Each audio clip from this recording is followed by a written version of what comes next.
मैं बड़े अरसे से खामोश हूँ और उसकी वजह यह है कि मैं बुनियादी तौर पर पाकिस्तान तहरीक इंसाफ का कारकुन हूँ और मैंने हमेशा पाकिस्तान तहरीक इंसाफ की पार्टी डिसिप्लिन की पाबंदी की है। अभी भी जो वाक़या रूनुमा हुआ सबके सामने है और उस सिलसिले में पार्टी ने हमें शो कॉज नोटिस इशू किए। मैंने अपने शो कॉज नोटिस का जवाब भी दिया है और इस चीज़ को मुनासिब समझते हुए पार्टी के आला ओहदे से इस्तीफ़ा भी दिया है। उसकी दो बुनियादी वजूहात हैं। पहली वजह ये कि मैं इस प्रोसेस में बिलीव करता हूँ, मैं अपने पार्टी के सिस्टम्स में बिलीव करता हूँ और मुझे अपनी पार्टी की क़यादत के ऊपर मुकम्मल एतमाद है। इसलिए बतौर डेप्यूटी पार्लियामेंट्री लीडर मैंने इस्तीफ़ा दिया ताकि मेरे साथ कोई ऐसा सलूक ना हो जो बाकी एमएनएस के साथ नहीं हो रहा और बराबर ट्रीट किया जाए। मैं इस टॉपिक के ऊपर मजीद इस पर इसलिए कोई बात करना पसंद नहीं करता कि अभी यह मामला मेरी पार्टी की क़यादत के सामने है और पार्टी की क़यादत ने फैसला करना है। जो पार्टी की क़यादत फैसला करेगी उसको सरे खम तस्लीम करेंगे। मैं इतना ज़रूर कहूँगा कि माजी में भी जो मुझे जानते हैं, जिन्होंने मेरे साथ वक्त बिताया है और बहुत सारे मीडिया के ऐसे दोस्त हैं जो मेरे साथ पार्लियामान में और दीगर जगहों पर इंटरेक्ट करते रहे हैं, उनको पता है लगी लिपटी करने वाला मैं हूँ नहीं। हकायक जो हैं वो अपनी पार्टी को बता चुका हूँ। कल एक बड़ा अहम इजलास पेशावर में पार्टी की लीडरशिप ने बुलाया जिसमें तमाम टिकट होल्डर्स, एमएनएज, एमपीएज और पार्टी के कायदीन को बुलाया गया था। बतौर पार्टी के एक वर्कर के, बतौर एक मुंतखब नुमाइंदे के, बतौर एक मेंबर कौमी असम्बली के जिसको NA 150 की आवाम ने इमरान खान के नाम पे वोट दिया था, मैंने भी उसमें शिरकत की। पार्टी की क़यादत से भी मुलाकात करने का मौका मिला, अपने कॉलीग्स एमएनए और एमपीएस के साथ भी मुलाकात करने का मौका मिला और वर्करों से इंटरेक्ट करने का भी मौका मिला। इंशाअल्लाह जैसे कि मखदूम शाह महमूद कुरैशी साहब ने आज कहा और उन्हीं के उस अहद को रीइटरेट करते हुए मैं कहूँगा, कल भी जमात के साथ खड़े थे, आज भी जमात के साथ खड़े हैं और मुझे बिल्कुल कोई शर्म नहीं है ये बात कहते हुए कि मेरे ख़ानदान ने और मैंने पाकिस्तान तहरीक इंसाफ की खातिर जितनी कुर्बानी दी है, मेरा ओपन चैलेंज है, कोई बंदा मुझे साबित कर दे हमारे से ज़्यादा किसी ने कुर्बानियाँ दी हैं। मैं वो वाहिद मेंबर हूँ कौमी असम्बली का जिसने इमरान खान के कहने पे 2 दफ़ा कौमी और सूबाई असम्बली से इस्तीफ़ा दिया। मैं वो वाहिद मेंबर हूँ जो कौमी असम्बली के अंदर से अगवा किया गया।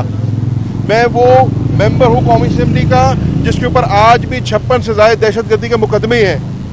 मैं वो बेटा हूँ जिसका बाप 10 साल की कैद भोग रहा है साइफर केस के अंदर।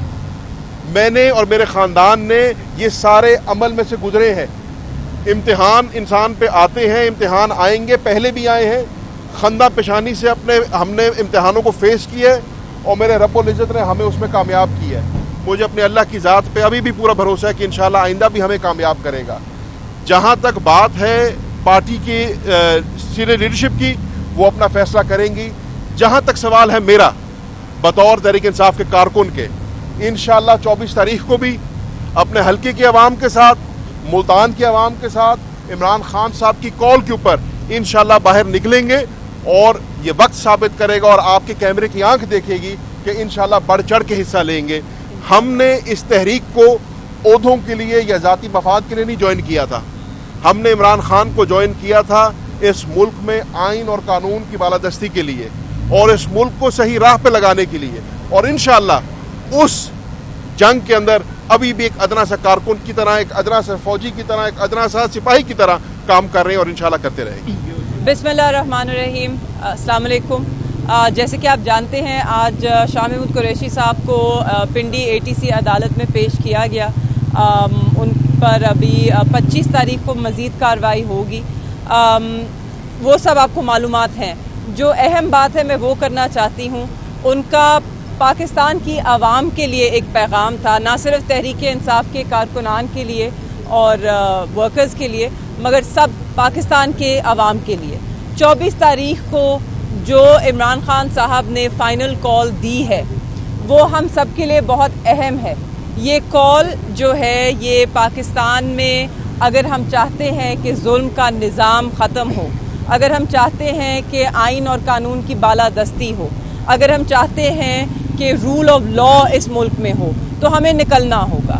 आपने देखा है कि 26वीं आईनी तरमीम के साथ किस तरह आज़ाद अदलिया पे एक बहुत बड़ी ज़रब लगाई गई है और किस तरह कोशिश की गई है जजेस को महकूम करने की। इसलिए हम सब के लिए बहुत ज़रूरी है। आपने देखा 8 फरवरी को किस तरह पाकिस्तान की आवाम का मैंडेट चोरी किया गया। उसके बाद आपने देखा कि किस तरह बेगुनाह गरीब कारकुनान को जेलों अदालतों में घसीटा जा रहा है, जेलों में वो पड़े हैं। कुछ लोग हमारे मिलिट्री कोर्ट्स में हैं, मिलिट्री हिरासत में हैं, उनको ना कोई उनकी सुनवाई होती है, ना उनके ख़ानदानों से मुलाकात होती है। लोगों के बुनियादी इंसानी हकूक़ बहुत बुरी तरह से मुतासिर हो रहे हैं। यहाँ तक कि इस मुल्क में इंटरनेट तक पर पाबंदी है, उस पर बंदिश है।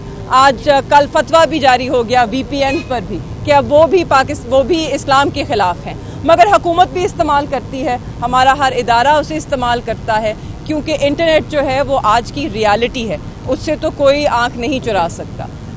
रियासत ने फैसला करना है, हुकूमत ने फैसला करना है कि वो पाकिस्तान को कहाँ लेके जाना चाहते हैं। वो पाकिस्तान को पीछे धकेलना चाहते हैं या पाकिस्तान को तरक्की याफ्ता मुल्क बनाना चाहते हैं। उसके लिए हमें अपनी इस्लाह करनी होगी, हमें अपनी सिमत दुरुस्त करनी होगी, मगर उसके लिए पाकिस्तान की आवाम एक अहम किरदार अदा कर सकती है। 24 तारीख को जो इमरान खान साहब की फ़ाइनल कॉल है उसके अंदर शिरकत करके आप अपनी आवाज़ बुलंद करें। बुनियादी इंसानी हकूक़ के लिए, आज़ाद अदलिया के लिए, आइन की बालादस्ती के लिए, कानून की हुक्मरानी के लिए और आपका मैंडेट जो 8 फरवरी को चोरी किया गया था उस मैंडेट की बहाली के लिए अगर हम ये आवाज़ नहीं उठाएंगे तो जो वोट की अहमियत है, जो वोट की वक़्त है, वो हमेशा के लिए हमें फिर भूलनी होगी। फिर वोट नहीं डलेगा, फिर सिर्फ लोग चुनतखब होंगे। अभी तो फिर भी कुछ लोग ऐवानों में मुंतखब होकर आए हैं, कुछ लोग चुनतखब होकर आए हैं, मगर अगर आज हमने आवाज़ ना उठाई और हमने अपने मैंडेट की वापसी के लिए जद्दोजहद ना की तो फिर आपके जो जितने भी आपकी पार्लियामान है उसमें सिर्फ चुनतखब लोग बैठा करेंगे। और आपने देख ली उनकी बेहिसी। पंजाब हुकूमत वही हुकूमत है जहाँ की वज़ीर आला जो हैं वो इलेक्शन नहीं जीती हैं, उन्हें तो चुन कर वहाँ पर रखा गया है। और आपने देख ली उनकी बेहसी। पंजाब के लोग सांस नहीं ले पा रहे, लाहौर के लोग हों, मुल्तान के लोग हों, वो सांस नहीं ले पा रहे, मगर पूरी आला क़यादत मुस्लिम लीग नवाज़ की पहले जनीवा थी और अब लंदन बैठी है। तो ये बेहिसी ही फिर आपका मुकद्दर होगी अगर आप 24 तारीख को ना निकले अपने लिए, अपने बच्चों के मुस्तकबिल के लिए, इस मुल्क में अपने हकूक़ के लिए, अपने आइन के लिए, जमहूरियत के लिए और उस इंसान के लिए जो 1.5 साल से पाबंदे सलासल है।